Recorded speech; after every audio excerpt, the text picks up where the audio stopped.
Então, fala galera, muito bem-vindo a mais um vídeo aqui no canal. Antes de começar o vídeo, nos apoie deixando seu like aí, inscreva no canal e ativando o sininho para não perder no vídeo e sempre ser notificado aqui no canal.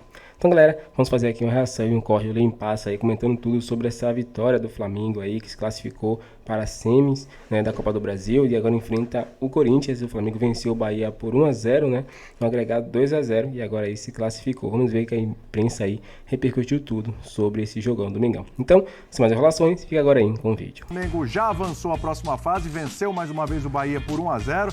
Dessa vez, gol do Arrascaeta, boa jogada do Bruno Henrique, envolvendo o Léo Ortiz também. E do outro lado, a gente está aguardando aqui, porque, por enquanto, vai dando Atlético Mineiro contra o São Paulo, 0-0, jogo empatado por enquanto. Vamos ver o São Paulo precisando de um golzinho na reta final para, quem sabe, garantir a classificação. Enquanto isso, a gente vê imagens aí da única oportunidade, realmente, que o Bahia teve no jogo logo aos 5 minutos. O Everaldo perdeu essa oportunidade e depois o Flamengo controlou o jogo. Daqui a pouco a gente fala bastante desse jogo entre Flamengo e Bahia. Vitória do Flamengo, classificação. A gente vai ouvir o Tite e também os personagens do jogo. A gente volta para falar de São Paulo. Na soma dos 180 minutos, me parece que realmente passou o melhor, né, Eugênio? Tudo bem? Tudo bem, William? Um abraço para você, os companheiros, Calçado, Jean, Birner, fãs de esportes. Um duelo muito equilibrado, né? Dá para dizer isso. Sim. Um duelo muito parelho. O Galo venceu o jogo do Morumbi. Em que, com todo respeito ao Corinthians, o Flamengo é favorito, Tomás. O Flamengo é favorito, por mais que seja um clássico, é um clássico nacional, mas o Flamengo tem mais jogadores, né? O Flamengo tem mais jogadores do que o Corinthians. E hoje, contra o Bahia, o Flamengo mostrou que está de volta fisicamente. Não acho que tenha sido um jogo, assim, extraordinário do Flamengo, mas foi um jogo muito seguro defensivamente. E quando o Tite tem que armar o time para ser seguro defensivamente, ele sabe fazer isso como pouco. Ele é muito bom nisso. Vamos então ao gol da classificação do Flamengo, direto aí para o Maracanã com o uruguaio de Arrascaeta, que recentemente desfalcou o Flamengo contra o Corinthians, né? E fez muita falta, né? Fez muita falta. Olha aí já o resultado da data FIFA, Arrascaeta de volta. Exatamente. E o Bruno Henrique acabou sendo o nome da eliminatória, porque ele faz o gol em Salvador e faz a assistência, dá o passe de gol pro Arrascaeta. Quer dizer, na ausência do Pedro e do Cebolinha, né? Na ausência dos dois, joga o Bruno Henrique e joga bem e consegue resolver as coisas. Resolver uma eliminatória que prometia ser muito complicada pro Flamengo, Tomás. Sem dúvida, sem dúvida. Bruno Henrique, que hoje, ao contrário de boa parte dessa temporada, acabou sendo titular, né? E isso, sem dúvida alguma, foi importante para o Flamengo, já que fez um grande jogo o atacante Bruno Henrique. O Gerson foi do aeroporto para o campo, né? Estava com a seleção brasileira, se apresentou e já jogou. Mas um Flamengo que estava com outro ritmo já, Tomás. Era um Flamengo que claramente aproveitou a data FIFA. Sim. Claramente aproveitou para descansar jogadores, recuperar soldados ali, né? Recuperar alguns nomes, essencialmente o Arrascaeta, mas não só isso. Você vê que era um time mais em cima, né, do jogo, um time aceso, ligado. Exatamente o que eu disse, foram 3 semanas atrás, né? O jogo de Salvador. Aconteceu exatamente como eu previa. O Bahia teve uma incrível falta de ambição lá em Salvador. Ele precisava ter tentado aproveitar aquele jogo em que ele jogava em casa, em que ele tinha tempo de descanso e o Flamengo estava esgarçado fisicamente, cheio de desfalques. Ali eu acho que o Bahia perdeu a chance da classificação, que seria inédita para a semifinal, Tomás. Faltou ambição ao Bahia. E a gente está vendo aí muitas chances empilhadas pelo Flamengo no primeiro tempo. E por muitas vezes o Bahia deu muito espaço e o Flamengo podia ter caprichado um pouquinho mais nos contra-ataques. Aí o Bruno Henrique faz certinho, né? No meio de 3 jogadores ele consegue ainda cavar um escanteio. E a gente vai mais uma vez ver a jogada do gol, um lance espertíssimo do Bruno Henrique. E do Léo Ortiz. Também. Porque é um bate-rebate ali e o Léo Ortiz acaba dando o passe de gol pro Bruno Henrique criar a assistência pro Arrascaeta.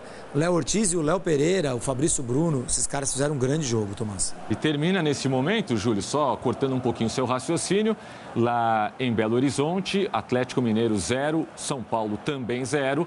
Como venceu o primeiro jogo no Morumbis, o Atlético está classificado para a semifinal. Teremos Atlético Mineiro e Vasco da Gama. É, um jogo com drama, como a gente imaginava. Daqui a pouquinho a gente vai falar tudo sobre isso. Atlético Mineiro e Vasco, Flamengo e Corinthians são as semifinais da Copa do Brasil. Eu acho que o Flamengo e o Atlético Mineiro são times que a gente poderia tranquilamente esperar que estivessem lá antes de começar o torneio. E o Corinthians e o Vasco... o Corinthians tem chegado muito recentemente, então a gente não pode considerar como uma zebra. Mas ele vinha desde a fase inicial, né? Vinha desde a primeira fase. E o Vasco também. E o Vasco, os dois disputaram para não cair no ano passado na Série A. Sim. E os dois, teoricamente, também começam esse Campeonato Brasileiro disputando para não cair, né?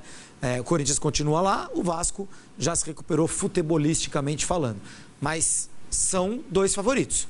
O Atlético contra o Vasco, o Flamengo contra o Corinthians, sim, são favoritos. Eu acho que as 4 partidas de quartas de final eram partidas muito difíceis de apontar um favorito. Atlético Mineiro e São Paulo, Bahia e Flamengo, pelo momento do Bahia físico e pelo momento do Flamengo, físico e esportivo. Juventude e Corinthians também pelo momento dos dois. São Paulo, Atlético eu já falei, Vasco e Atlético Paranaense também pelo momento dos dois. Era muito difícil apontar favoritos. Sim. Nesses 4 jogos de quartas de final e no momento em que eles foram disputados. Agora, na semifinal, eu acho diferente. Eu acho que existe uma vantagem para o Flamengo, existe uma vantagem para o Atlético Mineiro. Agora, são semifinais, são clássicos brasileiros. A gente não sabe quem vai decidir em casa. Ou vai ser a dobradinha de favoritos, Flamengo e Galo, ou vai ser a dobradinha de azarões, Vasco e Corinthians. Isso já é certeza, porque o Flamengo e o Vasco, quando um joga uma partida em casa, o outro tem que jogar fora. O sorteio da CBF que vai decidir os mandos vai ser um sorteio simples. A e B, né? Aquela coisa de 1 a 10, eles fazem a bolinha lá. Sim. Se for par é um, se for ímpar é outro, tal. O que sair vai determinar que ou o primeiro jogo vai ser no Rio para Vasco e Atlético, consequentemente em São Paulo para Corinthians e Flamengo. E aí Flamengo e Atlético decidiriam em casa, a gente está vendo a chave aqui, ou o contrário, né? Ou vai ser no Rio para Flamengo e Corinthians, consequentemente em BH para Atlético e Vasco, consequentemente decidiriam em casa Vasco e Corinthians, né? Então, principalmente se Flamengo e Atlético Mineiro ganharem o direito juntos de decidir em casa, Tomás, eles são mais favoritos ainda. Se Vasco e Corinthians tiverem essa vantagem de decidir em casa a partida de volta, equilibra mais as duas séries. Olha que interessante, Júlio. A gente tem de um lado um tetracampeão e um tricampeão. E do outro lado um bicampeão e um campeão.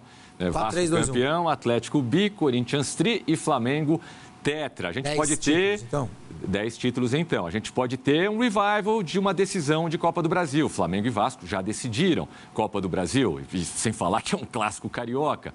A gente pode ter Corinthians e Vasco, que seria uma história fantástica, né? Os dois underdogs, os dois azarões chegando a essa final. Já foi final de campeonato mundial. Poderíamos ter Flamengo... que se odeiam, hein? Torcidas que se odeiam, né? E poderíamos ter aquela que para muita gente é a maior rivalidade interestadual do Brasil, Flamengo e Atlético Mineiro. Mas isso já foi superado, eu acho, hein, por Flamengo e Palmeiras. Pode ser que sim, mas... Até porque é uma rivalidade mais por parte do Atlético unilateral, do que do Flamengo. Tipo, né? Corinthians Internacional, né? Exato, muito por parte do Atlético. Claro que Mas seria uma outra história espetacular, sim, né? Seria.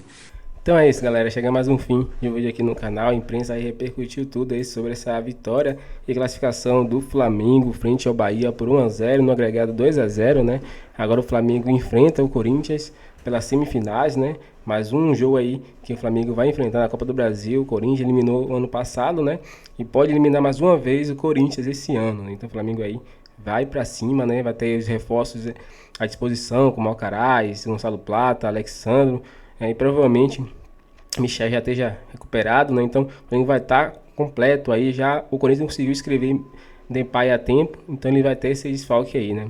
E no final, o Flamengo pode enfrentar tanto o Vasco, um clássico aí do Rio de Janeiro, gigantesco, ou contra o Atlético Mineiro, né? 2 jogos aí bem difíceis, né? Mas o Flamengo aí tem elenco e pode vencer. Então é isso. Qual a sua torcida, torcedor?